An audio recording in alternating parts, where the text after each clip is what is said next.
Et ça lui va très bien parce qu'elle va beaucoup mieux. Mais oui, qui l'aurait cru, hein, pendant des années, moi, dans mon métier de journaliste et de réalisatrice, je me suis intéressée de très près au thème du syndrome post-traumatique, aux blessures visibles et invisibles, au traumatisme, en fait, de manière générale, mais aussi au traumatisme de guerre, aux gueules cassées d'hier et d'aujourd'hui.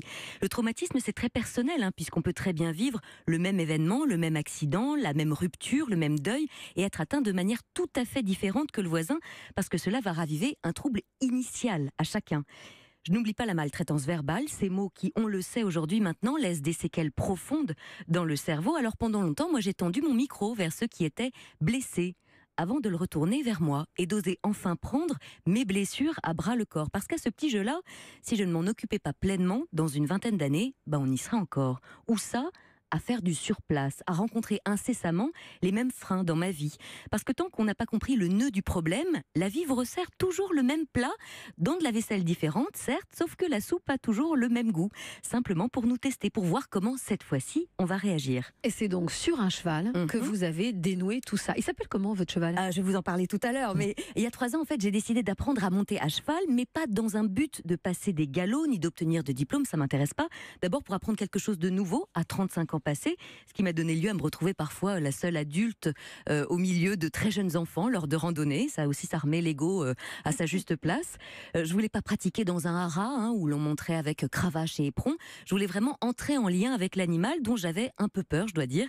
Et j'ai eu la chance de rencontrer un couple fabuleux. Ils s'appellent Béatrice et Bruno Ripaud. Ils sont à Saint-Maurice-des-Noux en Vendée. Et il faut les entendre dire que le cheval, c'est quelqu'un. Qu'ils ne sont pas à proprement parler, qui thérapeutes avec une immense humilité qui les caractérise. Ils se disent simplement promeneurs. Promeneurs de personnes qui traversent la maladie, Alzheimer, le deuil, le divorce, la dépression, le burn-out. L'autre jour, c'était fabuleux de voir d'ailleurs l'un d'entre eux pendant 2 bonnes heures en compagnie d'une dame de 90 ans atteinte d'Alzheimer, ancienne propriétaire de chevaux, se reconnecter avec l'animal, mettre 45 minutes à oser toucher le cheval. C'est vrai que déjà rien que préparer le cheval, c'est-à-dire le brosser, le peigner, lui curer les sabots, c'est un magnifique terrain d'apprentissage. Moi, ma grande angoisse à moi, c'était de lui faire mal, mais aussi qu'il me fasse mal. Et pour l'instant, par exemple, l'un de mes axes de travail, c'est d'arriver seul à lui mettre le mors. Vous savez, c'est ce morceau de métal qu'on lui met dans la bouche, relié aux rênes. Il faut donc lui mettre la main dans la bouche, éviter de se faire croquer les doigts au passage.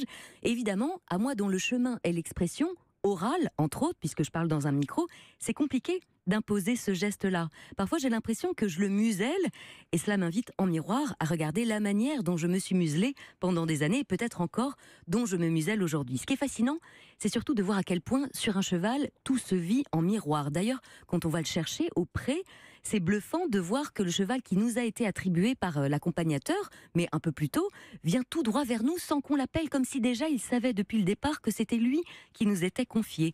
Enfin, comme il n'y a décidément pas de hasard, le cheval que je monte régulièrement s'appelle Namché, ce qui veut dire la conscience en tibétain. Alors chevaucher la conscience, rendez-vous compte, c'est tout un programme. Certes, il y a les courbatures, les petites et grosses frayeurs, les refus d'obstacles parfois, mais c'est évidemment par là qu'il y a visiblement à en passer pour ouvrir toujours plus sa conscience, se rendre compte que l'on monte presque en position fétale, y voir les endroits où l'on réagit encore comme un bébé dans sa vie, et alors apprendre à se redresser sur la selle, mais aussi dans sa vie.